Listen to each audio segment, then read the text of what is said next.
আফ্রিকার শিং মরুভূমি, সাগর আর ইতিহাসে মোড়া এক রহস্যময় ভূখণ্ড। আর এই শিংয়ের কেন্দ্রেই গড়ে উঠেছিল এক গৌরবময় মুসলিম সালতানাত মাজির ৩।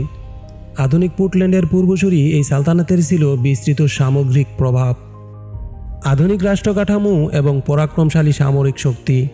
আজকের ভিডিওতে আমরা জানব মাজির ৩ সালতানাতের উত্থান, দ্বন্দ্ব, পররাষ্ট্রনীতি ও পতনের ইতিহাস।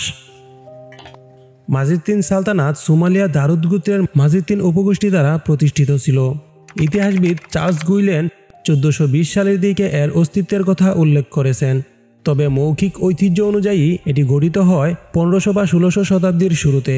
প্রথম দিকে শাসকেরা আধা যাযাবর হলেও উপকূলবর্তী অঞ্চলে তারা গড়ে তোলে এক শক্তিশালী সমুদ্র নির্ভর অর্থনীতি।